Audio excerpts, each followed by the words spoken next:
From Interior Alaska's most trusted news source, this is the Fairbanks Evening News.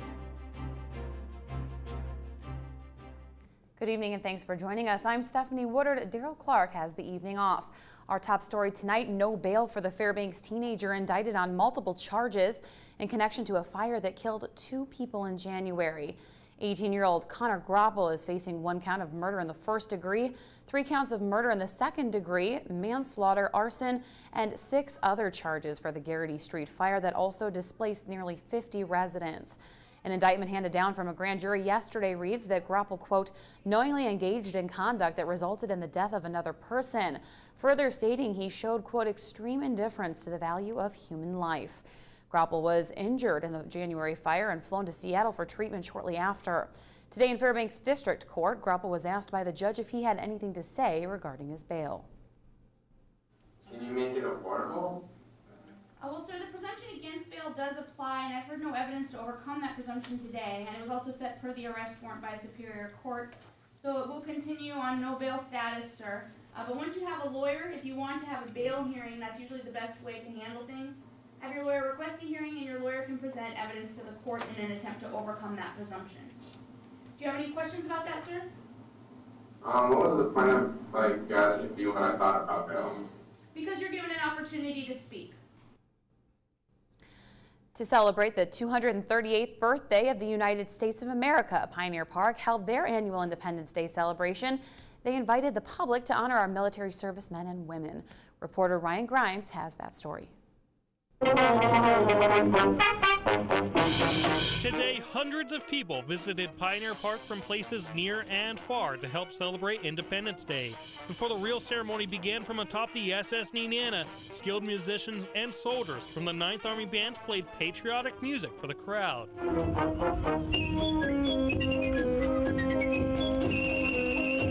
John Adams wrote to his wife Abigail that this day, and I'm quoting, ought to be commemorated as the day of deliverance. By solemn acts of devotion to God Almighty, it ought to be solemnized with pomp and parade, with shows, games, sports, guns, bells, bonfires, and illuminations, from one end of this continent to the other. Then came a salute to the States from the Fort Wainwright Rifle Team. The last frontier!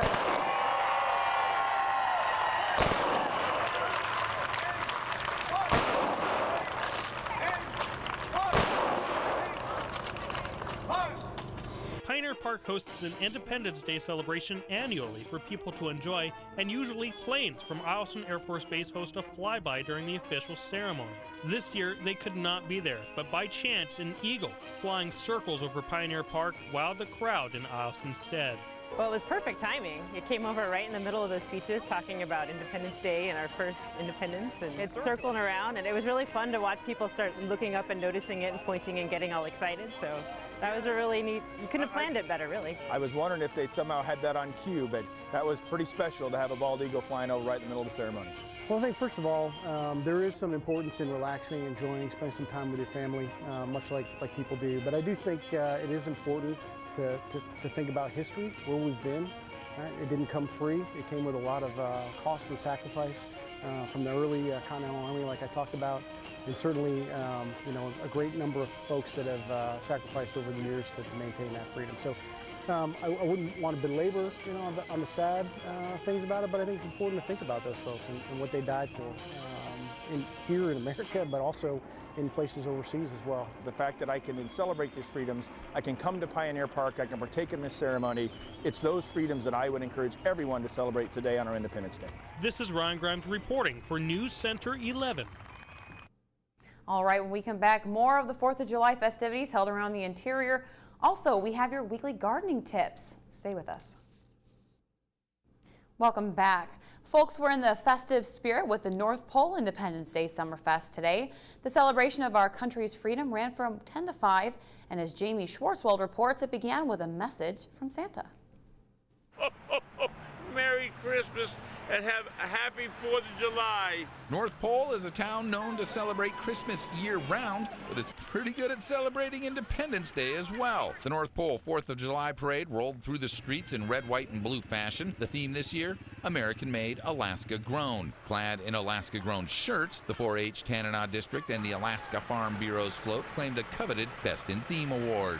We did. We had a lot of fun with it. We tried to find old school tools and whatnot, and we just all went with the Alaska-grown t-shirts because it's what works. I'm liking it. I see a lot of patriotic stuff, of course, you know, Independence Day, 4th of July, and a lot of Alaskan themed stuff too. The Alaska Air National Guard showing its support for our country and the community. Definitely our freedom and a time to celebrate and remember those who fought for our country and also enjoy time with family and friends. And Ivy Nicholson operates CrossFit North Pole. The Nicholsons are an Army family stationed at Fort Wainwright. Ivy and her 4 sons remain home while her husband is deployed, giving this holiday special meaning. 4th of July is really personal for us because we've been in the military for about 17 years. And it just means that, you know, this is what it's all about. It's about America. The hundreds of parade goers who lined East 5th Avenue and South Santa Claus Lane certainly did their part in providing a festive red, white, and blue atmosphere with a dash of Alaskan flavor. The floats ranged from patriotic to political, including support for bringing the F-35 squadrons to Eielson. There are so many benefits to the F-35s coming to Eielson that we are just supporting this wholeheartedly as a community. And the plane is a representative image of an actual F-35. It's a mock-up. Now this is a heavy political season, and candidates for state and federal office were out in force sharing their message with potential voters. In a twist of irony, Doug Isaacson was tasked with judging floats, including that of his opponent in the August 19th primary, Tammy Wilson's. He gave her American-made, Alaska-grown float high remarks before thrusting a political dagger. I'm giving her some high points. I mean, this is a good float. Got to be good at something. Jamie Schwartzwald reporting from North Pole. Down at Esther Park, the Esther Community Association barbecued 600 hot dogs and hamburgers, and the volunteer fire department cooked an entire pig. But the main attraction was the annual parade that meandered down Main Street. The Red Hackle Pipe Band started the parade and was followed by people wearing wild costumes and carrying political signs. Judges gave trophies to the best dressed, and there was even a living, breathing Miss Piggy to cheer on participants. Organizers say their event is fun for kids and adults. It's quite a festive time. It's really very geared up for the children, and also a little bit on the political side, but you know, we all are here to have a good time, and we're a very young at hearted group of people out here in Esther. With all the rain we've been getting recently, we not only have the grass growing rapidly, but invasive weeds are also taking off. Tonight we show you how to spot some of those weeds in our latest segment of Gardening Tips. Hi, this is Stephen Seefelt with your next installment of Gardening Tips. And this week we're going to talk about invasive plants. Well, this one's white sweet clover. It's a biennial plant. And the first year, it's very small, it's hard to see, and it puts all its growth into building up roots. And then after winter, it takes off, and it's the large plant that you see over here that we typically see the white sweet clover as. This plant is narrowleaf hawksbeard. It's widespread all over the world. It's a recent introduction to Fairbanks, and you'll see all 4 of these plants are narrowleaf hawksbeard, and they get from very small to very large. They all flower. They belong to the same family as a dandelion. Birdvetch you can identify easily because of these beautiful blue flowers. This plant was introduced by the university a long time ago. It since has escaped cultivation. It's a climbing plant, and it has little tendrils, and that's how you can tell it from the other native plants that have these beautiful blue flowers. Okay, this last invasive plant is a grass plant, and it's quackgrass. You may have heard it by name. It sends out roots that actually develop into new plants, and you can see that down here at the bottom. Again, this plant is just starting to set seed now, so when you pull it, bag it up and take it to the transfer station. Well, that's 5 different invasive plants that were in the parking lot of the Cooperative Extension Building. There are plenty more species out there, but hopefully this has given you some ideas of some plants to go out and pull. Next week we're going to be at Basically Basil, and we'll do a series of shows out there. So see you next week. Gardening Tips, brought to you by Fairbanks Stump Grinders and by Midnight Sun Family Medicine. Happy 4th of July, Joe. Well, thank you. What you Happy got going on in sports? Well, this you know, holiday? national holiday, so what's a holiday without sports? You know, nice run this morning at Pioneer Park, so we'll talk about that. Winners of all ages, if you will, so you'll see more. And plus, the Gold Parents, they rallied last night, but did they win? Find out after the break.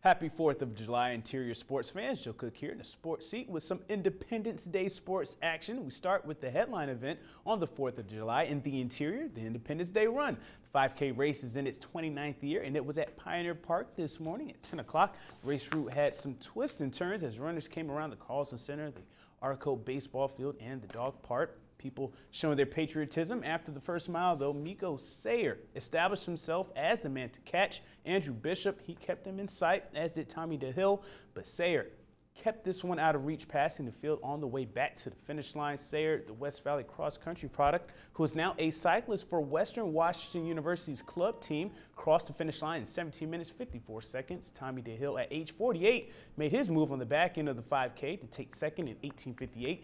Bishop was third in 19:23. Fifth overall, and the first woman to finish the 5K was Melissa Lewis, once again in 2016. Even with Sayer's impressive win, one little fourth grader may have stolen the show. Ania Mosley is from Chesapeake, Virginia, which is just a few minutes from my hometown of Portsmouth, so I had to show her some love. The Mosleys are stationed in Allison right now. She said she felt strong running head-to-head with the adults, and she was a top 15 finisher. I got into running whenever I was at school and they started this Girls on the Run program, and I asked to sign up, and then I figured out that I love to run. Whenever I saw the finish line over there, I just started sprinting as fast as I can. And I was trying to keep the leader in my sights, but he put a full minute into me in the last mile or so, or maybe 30 seconds, because he was a minute ahead at the finish. So yeah, it was a good race. Kind of took it out slow, took the first mile, about 20 seconds slower than the rest of them, I think.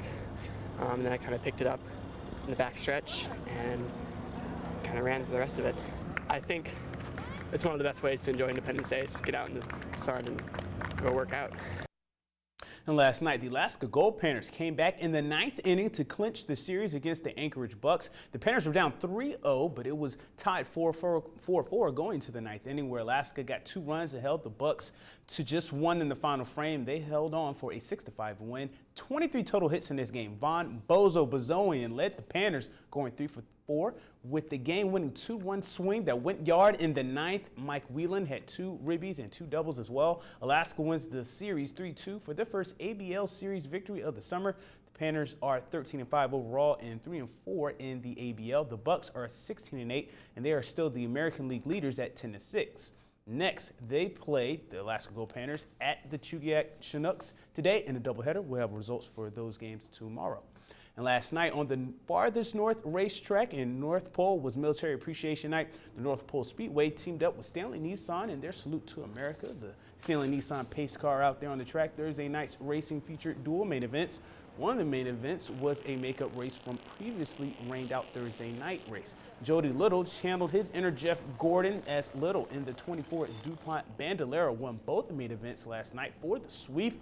The Legends class is close in the point standings, and Al Tradle, he increased his 29-point lead, winning the first of 2 main events in the Legends class. Ryan Cody returned to the winner's circle, however, after not wasting last week and captured the checkered flag in the last main event of the night in the Legends class in a new car. The North Pole Speedway Bandos and Legends class drivers will gear up for the second half of the summer racing season next Thursday night. There are 7 weeks remaining. Here's Cody talking about that brand new car. This is a car I just bought Saturday. The car that I normally drive, the engine went bad a few weeks ago. And so I haven't been racing for a few weeks, but I just bought this one. I've been working hard on it every day the last few days. And this is the first time I drive this car tonight, so it's running pretty good. Now, a bit of unfortunate news. One of the Independence Weekend sports events has been canceled, and you'll see why. This is a picture from the Greater Fairbanks Racing Association's Facebook page. Yeah, you can't race on a lake with cars. Maybe some jet skis will do. All of last week's rain overflowed the track and pit areas, and they were not able to pump out the water, so the weekend's races have been canceled. The GFRA aims to have 2 full nights of racing next weekend, but there are a couple of things to get into this weekend. In the morning, the Jingle Bell Run and Walk 5K to fight arthritis starts at 10 a.m. with the registration at 8:30 in the morning. The race starts at Santa Claus House in North Pole. And in the afternoon, American Legion baseball action. The Alaska Wild hosts Chugiak at Arco Field for the Saturday doubleheader, and that starts at 12:30. And that's a wrap for sports on the 4th. It's warming up, so stay cool, Alaska. Mike Schultz is next with your full weather forecast, and we'll catch you next time. Have a good 4th of July. Hey, welcome back, everyone. Once again, a beautiful day. Lots of activities today. In fact, our own Stephanie Woodard, we let her go so she could go attend some of those activities. Yeah, she stepped out on us, but it's all good. Yeah. And as far as weather is concerned, Joe, it was a fantastic day for outdoor activities. Oh, yeah. That Independence Day run, beautiful weather, lots of sunshine and some heat, but the runners were able to deal with that. So maybe that's a preview of what we have coming up. We're talking more heat. Yeah, we'll tell you about that in a little bit. Here's our photograph for tonight. This one's sent in by Randy Fletcher. We'll call it the Midnight Sun near Summit. And he was able to capture that driving up over the road there. And again, the colors are really beautiful. And as always, if you have a photograph to share, by all means, send it to us at photos@ktvf11.com. Your almanac looks like this. The normal high 74, today's high 78. The normal low 53, last night's low 50, record high 90 in 1990, record low 40 in 2002. Our sunrise and sunset, 21 hours and 7 minutes, a loss of 5 minutes from yesterday. Here's our satellite and radar. As you can again see, we're looking at quite a bit of cloudiness over southeast Alaska, but that's it. Everything else rotating around. The high pressure that's sitting up over the central interior, that's going to remain and give us some beautiful weather right on through the rest of the weekend. And as far as our flood warnings are concerned, the Chena River from North Pole to Two Rivers is still in effect until 2 p.m. tomorrow. The Little Chena River is still in effect until 7:45 a.m. tomorrow morning, but things are getting better and better by the hour. That's good news. What's going on across the rest of the state? So for the most part, not a whole lot. Cloudy skies over southeast Alaska, sunshine over the Gulf of Alaska, clouds up and down the west coast and over the north slope and over the northeast part, where it's 73 degrees for the high for Yukon. Lower 48 weather, more storms across the deep south and over the Rockies. Of course, the biggest storm was Hurricane Arthur that has now moved off the coast over the Atlantic Ocean and roaring over to the Canadian side over the Newfoundland area. And it's not going to be affecting the weather over the East Coast anymore, so things should get a lot better for those folks. As far as early next week, it looks like more humid conditions over the eastern half of the country and downright hot over the western half with lots of temperatures in the hundreds plus. And as far as Arthur, its impact through Saturday, as you can see, the strongest winds are now over the Atlantic Ocean. The heavier rain is still going to be falling across the northeast, maybe up to 4 inches of rain, but it should be moving out of the picture by Sunday. All right, back to Alaska for tomorrow in the northern sections. Mostly cloudy skies for Barrow and Nome. Sunny skies for Fort Yukon. Here in the interior, a beautiful day in store. Lots of sunshine and temperatures warming to 80 degrees in the Fairbanks area. Not too far behind for Delta Junction and Healing. Over southeast Alaska, some scattered rain once again at Juneau. A little more serious rain, but Ketchikan looking at showers. Over to the southwest, we're looking at, for the most part, showers at Cold Bay, sunny skies at Bethel, and cloudy skies at Kodiak Island. And over the south central regions, looks like mostly sunny skies in Anchorage, partly cloudy skies for Homer, and also Valdez. So here's your forecast for the remainder of the night, and it looks pretty darn nice. Clear skies, light winds, and mild temperatures, 51 for the overnight low. Tomorrow gets even better, looking at a high of 80 degrees, lots of sunshine and even warmer temperatures, and even warmer on Sunday. The 5-day outlook, you can see there, looking at 82 on Sunday, 80 on Monday, and then dropping down with maybe some clouds and showers in the picture for Tuesday and Wednesday. Cloudy skies expected on Thursday. So all in all, pretty nice weather, and it's going to be really toasty tomorrow and Sunday. Well, yeah, well, summer is here, Fairbanks. I think we can say that now, huh? Exactly. All right. That will do it from all of us here at the News Center. We hope you had a great 4th of July. We look forward to seeing you once again here on the weekend's only newscast and sportscast tomorrow on KTVF. So have a good night, everyone. We'll see you back here at 11.